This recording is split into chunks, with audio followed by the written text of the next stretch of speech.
What was your first impressions or misconceptions of other people you have met? We all do it. It's human. Lack of information often leads us to project our own insecurities and paint a picture that's often less accurate than we believe it is. The truth is that if I grew up believing that this country single-handedly won the war, conquered half the globe, and invented everything under the sun, then I too would have to ask the question, why do we need all these immigrants here? There's a reason why the colors of the rainbows are so bright. Hi guys, welcome back to another video, and I hope you're well and keeping safe. And if you're new here, my name is Gloreeyah and I moved to the UK almost 5 years ago, and on this channel I'm documenting my experiences living here in the UK. The UK is probably the most migrant-friendly nation in Europe, and from my limited experience, I think the British people are far more welcoming to foreigners than most Europeans. Some of that might have something to do with the British Empire. My general view is that people are easygoing and open-minded. But like any Western society, people's perception of Africans or Africa is often shaped by what they see on TV. And so you can imagine some of the interesting conversations I have had since living here. The UK is diverse, but only in certain regions. Once you step outside the big cities, the truth is, most places become more homogeneous, and that's great. The only problem is that you may find yourself having to explain to people that Africa is not a country, or that you've never had a pet lion called Simba. It means no worries for the rest of your day. I don't expect people living in a small town in Wales to know that there are over 500 languages spoken in Nigeria alone, or that the city of Lagos is the largest concentration of black wealth in the world. But I do find it funny when recently a French reporter asked a famous writer of Nigerian descent, Chimamanda Adichie, if there were bookstores in Nigeria. Do people read your books in Nigeria? They do, shockingly. They do. Est-ce qu'il y a des librairies? Are there bookshops in Nigeria? Je vois. You know, I think it reflects very poorly on French people that you have to ask me that question. Really? So today I want to explore the misconceptions people have of Africans. Just to be clear, I am not talking about racism. I am talking about misconceptions about Africa or Africans. Number one, always aggressive. We are told that communication is a key element to any successful relationship, but communication itself is an entire language on its own because people and cultures communicate differently. So when you live in a diverse environment such as the UK, it's so easy to cause an offense unintentionally. For example, we know the Italians are very expressive and stereotypically known to use their hands as part of their non-verbal cues when communicating. Some parts of Far East Asia, for example, raising your voice when speaking is a sign of respect to the person to whom you're speaking to. But if you're British, you may find that problematic if an immigrant suddenly raises their voice in response to a question you've asked them. So why am I saying all this? On several occasions, I'll be speaking to a colleague or a friend, and maybe I've been hyped or passionate about what I was talking about, and they basically turn around and say, why are you being aggressive in a stroppy manner? Which would leave me confused or in total shock. I remember when I first arrived, I had a conversation with a senior colleague about something to do with work and thought nothing of it, only to find that they thought I had been defensive or uncooperative, and that was very serious because it had an impact on my progress due to that perception. But I had to actively work hard to change that. While I understand that Nigerians can be direct and opinionated, we call a spade a spade. I can understand how that can come across as being aggressive sometimes. But one thing I have noticed here is that people are quick to label you as being aggressive just because you disagree with them or you challenge their view on something, no matter how respectful you express yourself. Especially if you are an immigrant. You don't seem to get the benefit of the doubt that easily, which is odd, but that's just life. Don't get me wrong, if you choose to live here, the responsibility falls on you as a migrant to integrate the best way you can, but it would help greatly if you're not easily misunderstood. Number 2, you speak good English.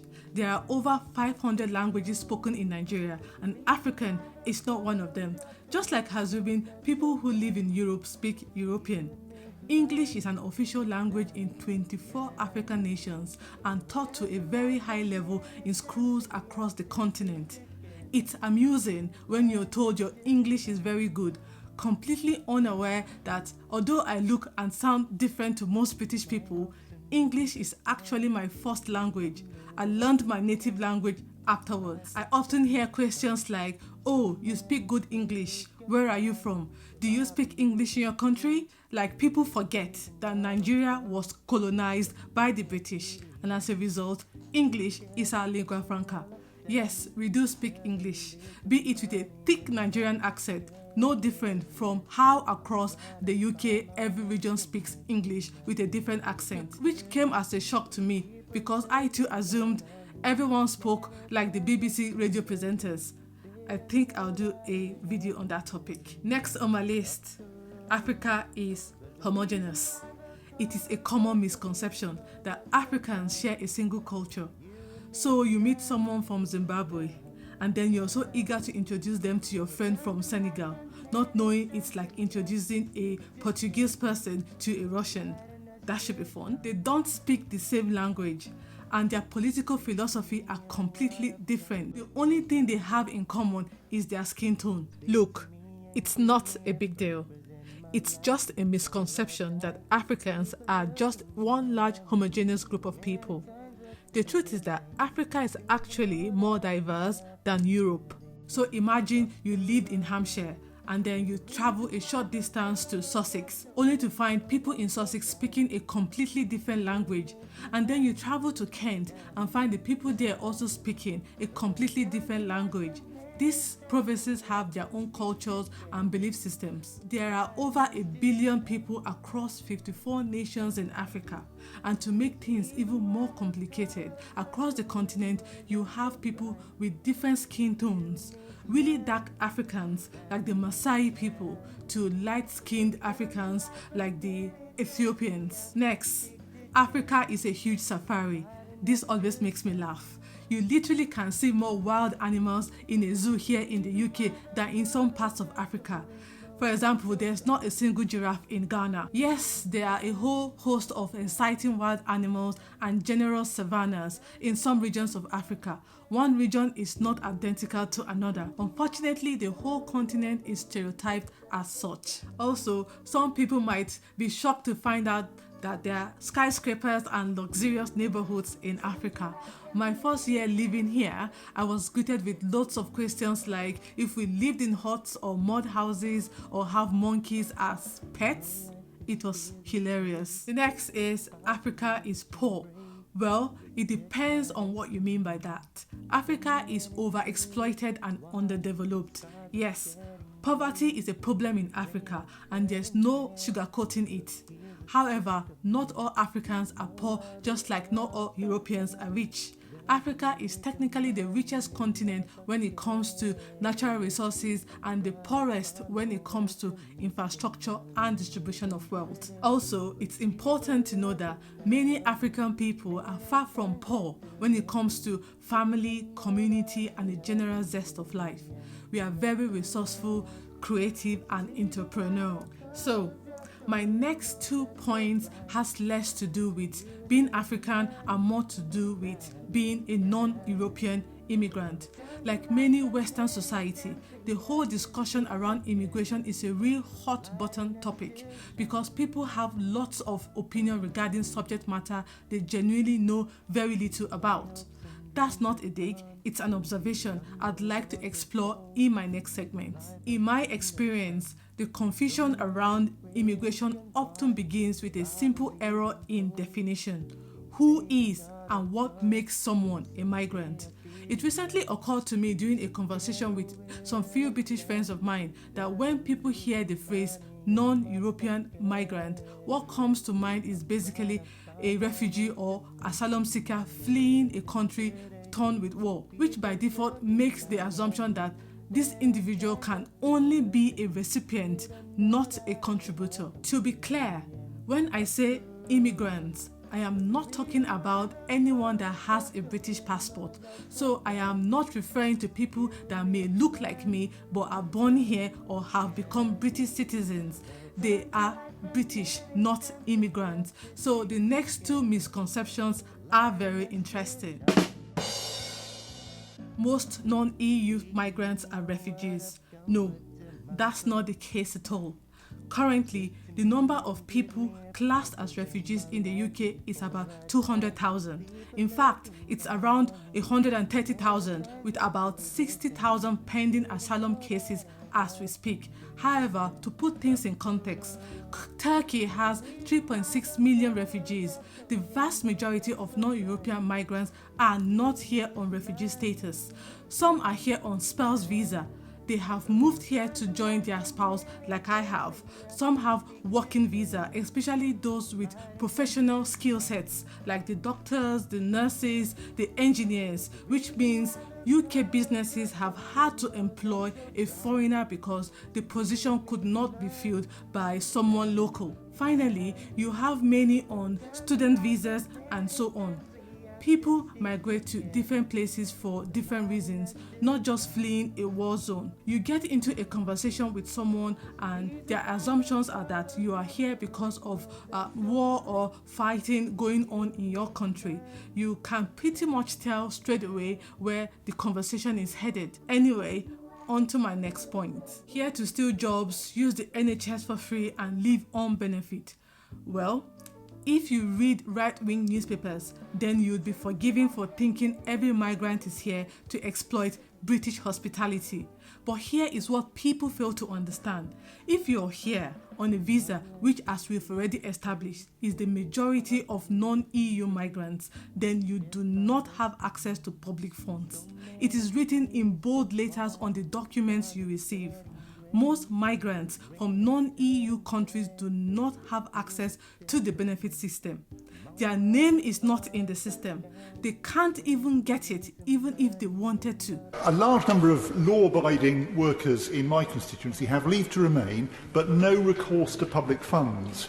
Those who are going to need to self-isolate will only do so if they have support along with others. What plans does the Home Secretary have for that particular group during the current crisis? Well, my right honourable friend makes a very important point, and there are a range of measures that we are already working on across government and at pace, and rightly so, because obviously access to public services such as the NHS is vital, but also support systems. And working across government means working with DWP, which you'll be familiar with many of the measures that are currently being put in place, but also being looked at for particular groups in the way in which is spoken of. So, for example, God forbid I lose my job. I can't claim job seekers allowance, even though I have worked and have paid taxes for 4 years. I am not entitled to anything and would have to solely rely on my husband's salary. I don't have a problem with that whatsoever, but the truth is that most people don't know this. Let me give you another example. For migrants like myself, access to the NHS is not free. My visa application cost me over £2,000 and £700 from that money is paid to give me access to the NHS. Now, I have to renew my spouse visa every couple of years, which means that I have to repay that money each time I apply to extend my visa, and that's fine. However, imagine an immigrant family of 4, 2 parents, 2 children. That is at least between 5 to 8 grand depending on the age of the children every couple of years. So as a migrant family, you're required to work and pay taxes like everybody else, and on top of that, you're saving not to go on holiday or to buy a house or to even buy Christmas presents for your kids, but you're constantly saving to renew your visa every couple of years. Basically, this goes on and on until you become a British citizen. So if most non-EU migrants don't have access to the benefit system, and most of them have to pay thousands of pounds every couple of years to keep living here, why do people think that they are sponging off the system? To make life even more interesting for non-EU migrants, the NHS surcharge you pay only gives you limited access to the National Health Service, not the full package. I had to find out the hard way, but it's true. There are treatments on the NHS that's not available to you. So although I have worked and paid taxes for 4 years, I do not have full access to the NHS like, let's say, my husband, who is a British citizen. Again, I am totally happy to pay what I need to pay because I want to contribute to this society. But this notion that immigrants get free stuff is the most baffling conversations within immigrant communities. Where is this free stuff I'm getting? So back to my original point, which was about misconceptions and the quirky views we hold about different types of things. I want to hear from you. Whatever nationality you are, what was your first impressions or misconceptions of other people you have met? We all do it. It's human. Lack of information often leads us to project our own insecurities and paint a picture that's often less accurate than we believe it is. Please share your thoughts in the comment section. I hope you enjoyed your time with me today, and if you like this video, please don't forget to give it a thumbs up, share with your friends and your families, and please click the subscribe button if you haven't yet already done so. And until my next one, please stay safe. Bye. The reason why the colors of the rainbows are so bright is for you and me to learn.